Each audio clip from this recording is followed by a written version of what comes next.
First thing is I think it's important for you to tell everybody, who you are and what you're doing here at Hope in the Valley. So I'm Tami, Valentine, and I'm the clinical director here. Okay. I'm a therapist. I'm licensed in marriage and family therapy and addictions counseling and a registered nurse. I was an educator. I worked in education for a long time. All my kids were little, and then crossed over to clinical counseling. And so I left the agency I was working for about 1.5 years ago to go back into private practice. This opportunity came along to kind of come on part-time with this, and then the more I got involved, the more I saw like, hey, this is a good thing here, but... It seems to be a recurring theme, just so you know. Right. Like Kim was like, oh yeah, I did this, I'm never gonna build another one, and then 2 seconds later she's Right. like, yeah, we'll probably get another one built soon. Yeah.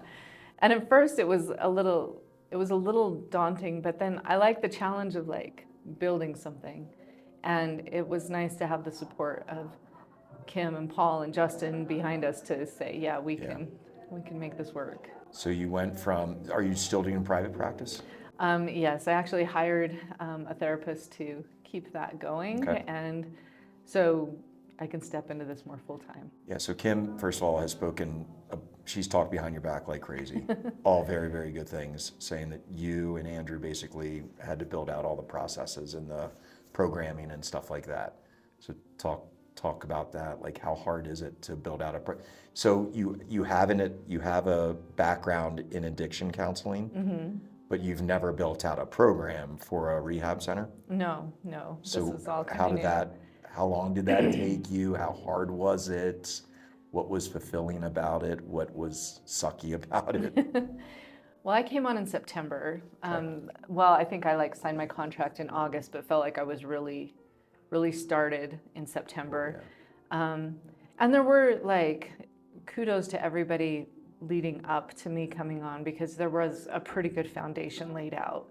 It was just a matter of building, figuring out what are our processes, and then how do we build the systems around that. And it's systems of communication systems, technology systems, EHR systems, and then people systems, right? Like getting your employees, making sure you're utilizing their potential in the right places. And so it's managing people as you make those changes and helping them respond to those changes, and that comes with challenges. I know that I know at least of one employee that was in the detox and then got moved to the residential detox, and then what's this?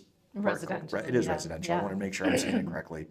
And then that employee has flourished in that position. Yes. And so it's a lot of that, just looking at your employees and you can see they have talent and ability, and sometimes we have them put over into this lane that it's just they're not going to do well It's not there. their lane. And sometimes they don't see that in themselves. And so you ask them to make this change and they're a little resistant to it. But once they get there, they just take off. And we did have one employee that when I first came on, I actually went to talk to her because the administrator at the time was doing a write-up on her. Yeah. She wanted me to go talk to her about it. And as I sat and talked to her, I saw this potential and found out she'd been trying to get supervision hours so she could get her certification for 5 years or something. Mm-hmm. And I was like, well, why hasn't that happened? You know, let's just get that done. So we printed out the paper right then and there and got it submitted and got her what she needed, and then started working with her. Never did a write-up, never needed to. Yeah. That was didn't need to happen. And now she's probably one of our strongest So I love team that. members. I love that. Jordan and I came here with certain expectations, and I think both of us can say that our expectations have been far exceeded, right? Something you said, which I love here, is we're a small. How many do you have on your staff? About 20, between 25 and 30. Yeah, I have 5. Yeah. And so what you said about just recognizing people's strengths and moving them to fit their, we call them superpowers in my company. Right. What's your superpower? Yeah. And so it sounds like you're able to figure out the superpowers of your employees and move them in a position that's not only going to make them feel more worth, but also be in a position where they're helping out. Right. The people that are here. You're the head clinician. How many clinicians are there? Are there more? There are 3 of us right now. 3. Yeah. or do you call yourself a clinician, Therapist. Yeah. Okay. Yeah. But you're the head clinician, and you had to take what was already, because this started in May, I think, last year, right? Yeah. Something like that. Yeah. You came in August, so you did revamp the program a little bit. A little bit. Yeah. Yeah. We did. We had stuff to work with, and sometimes that's good, right? Like there's like, oh yeah, we need to keep this element. Sometimes you wonder, like, would Yeah. it be easier if we just had a fresh slate? But Yep. that's what we came into. So it was keeping the things that were working and tweaking those things, and then.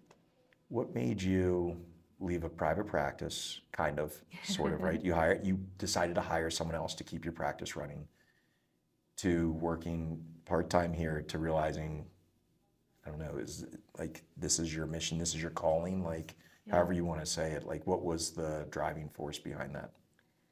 Well, I think that there's a couple of things. About November, like my private practice got bigger and busier than I thought it was going to be, and this was bigger and busier than I thought it was going to be. Yeah. And so conversations with my husband was like, hey, I can't do both. I need to figure out one or the other. And honestly, private practice is nice, right? My office is right next to my home. You get It's your just hours this that you nice want. little place. And I kept telling my husband, like, I just feel drawn to Hope in the Valley, and I don't know why. It seems counterintuitive to what I have going here. But I think that like some of it is just every now and then I'll go run a group or I'll sit with a client and it's like, oh yeah, this is what I'm doing, and I can make both work. Yeah. Right? And so I was trying to figure that out. My son passed away in December, and that was really hard. And so we had to kind of revamp everything and Sorry to say hear like, that. where do we want to put our time and our energy? And I felt like I needed to be here more than I was. Like if this is going to work, I needed to be like all in. Yeah. I couldn't just like do it from the sidelines.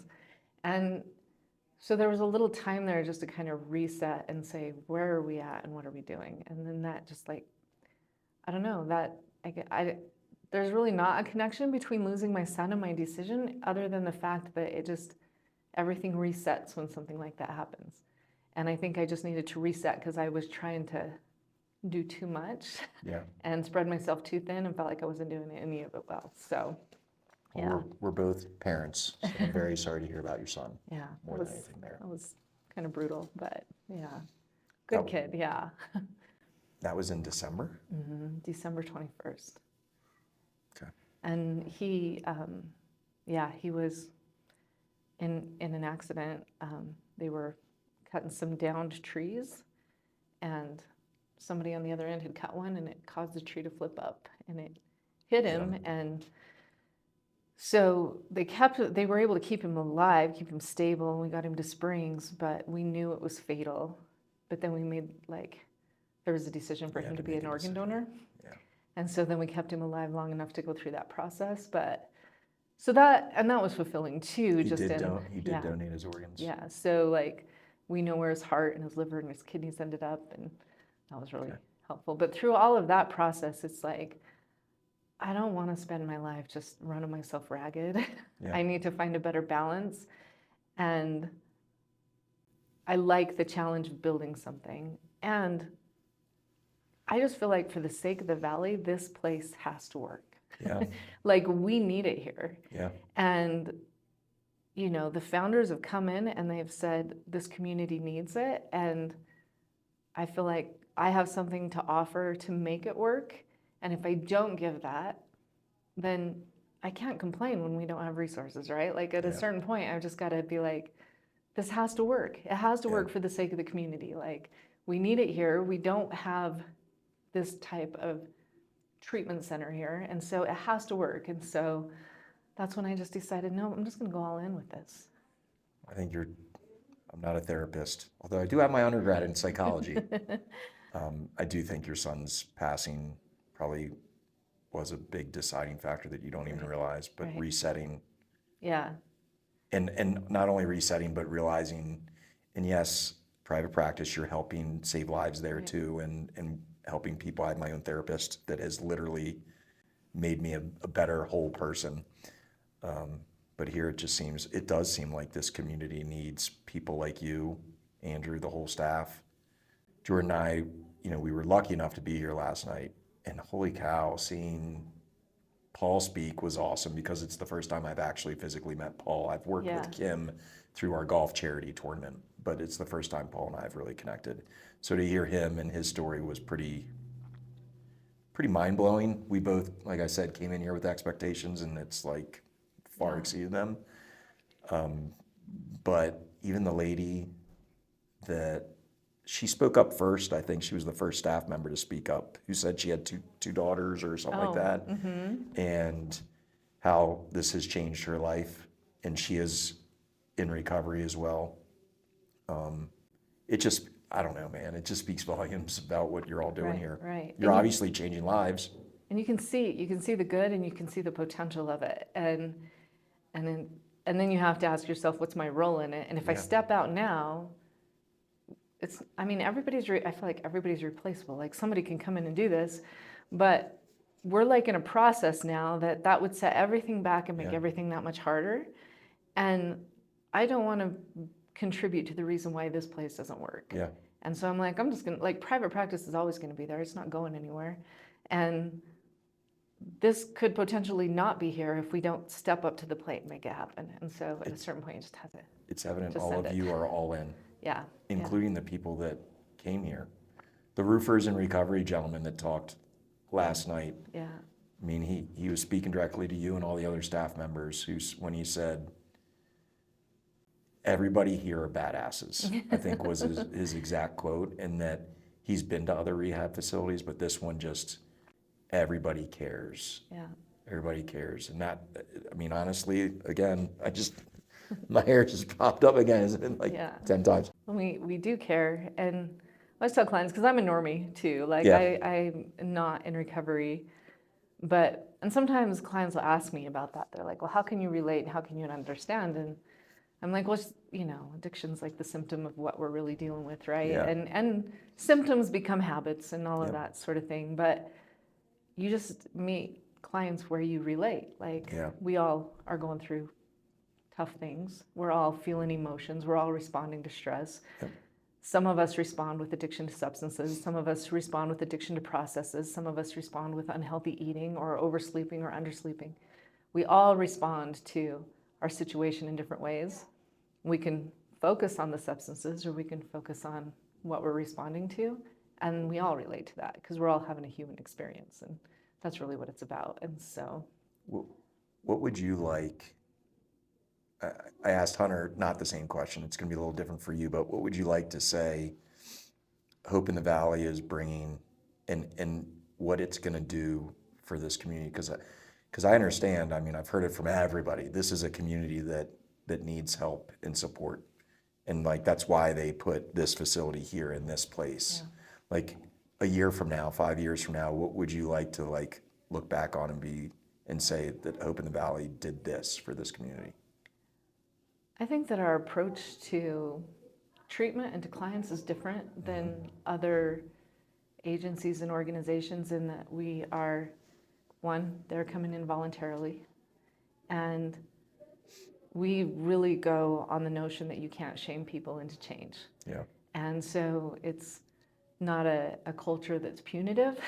It's encouraging, it's supportive, we approach problems with curiosity and compassion versus like punishment and shame, and you just can't shame people into change. And Yeah. I think when our clients, when they don't quite have the words for what's different about us, it's that we're like building them up and Yeah. reminding them like, you're like this amazing person, and getting away from the shame of the past and helping them be vulnerable and confident and moving forward that way, and really letting them drive their treatment. It's very client-centered.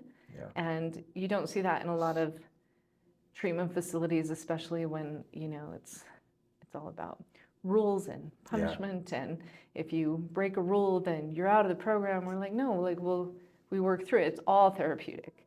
The minute they walk in the door, treatment begins. Yep. And their risk goes down. And Andrew will probably tell you that too. Like, that's something he talks about all the time.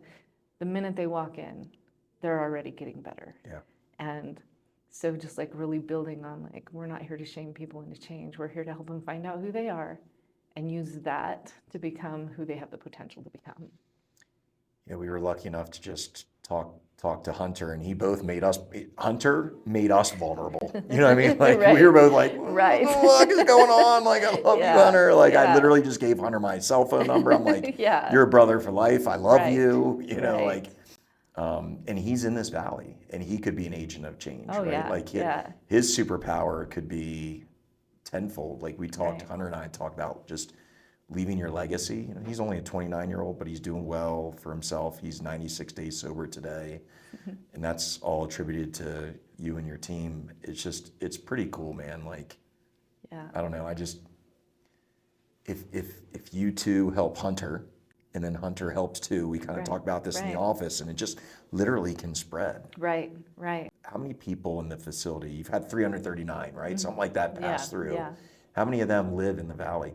The majority That's do. a Yeah, loaded question that I'm yeah. sure you probably But don't know. But that's good enough to know. The majority. The majority do come from here in the valley, and that's good. And In the it's- valley never had this. No, They've never had no, this. Sorry, I no. didn't mean to interrupt you. No, you're good. No, an interesting culture here, and Yeah. like living here and being in the communities and talking about Hope in the Valley, people's perception of addiction treatment is starting to shift. And it's small, but if Hope in the Valley can do that, then that's huge. If we just start to shift the culture around what does recovery look like, then we get community members to be supportive of our clients. And that's where the real change happens. Like we get them here and we can work with them within our walls, but then it's got to come from that community support when they leave here.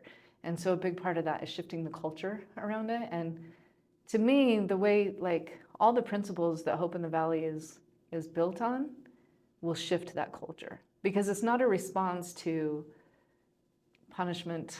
It's they're coming in voluntarily saying, I want to make this change, and people respect that and community supports that, and so like it's shifting the culture here in the Valley, which is huge. I'm sure all of you don't take a lot of credit for it, but just think about what you're doing in the valley. You know, just call it, this is me talking, I mean, just call it 250 out of 339 people live in the valley. That's 250 people that just went out and could spread the love of what you have taught them and they have learned. Right. Have you guys done any like community outreach stuff yet? Like anything in the community where We're just getting there. you're at that stage, right? You've been yeah. around, what, 10 months, Yeah. something like that? Well, and it's kind of, you kind of have to work through phases. You come in and you kind of assess and diagnose, right? And then it's like, well, let's get processes in place, and now let's get the systems to support those processes. And I feel like we're just now getting that. And Andrew and I just had this conversation this morning. It's like, now let's really get that community outreach and marketing and recruiting. Let's start building the census up through because we really haven't done a lot of that. Our entire census has just been word of mouth and people that have come through the door, which says a lot that we've already had like these high levels of numbers coming through, and we haven't done a lot of that yet. But well, it's a process. We had to have the systems in place to support that, because when it comes, it's going to come full force, and I feel like we're ready for it now. Bring it on. Let's do this. So. It's like young entrepreneurs. I'm at a point in my community, my company, where we're about to explode, and it's like, do we have the foundations ready to handle? Do you have anything else that you would like to share? So what we're doing, just so you know, is we just want to spread awareness, especially in the contracting world where I work and live.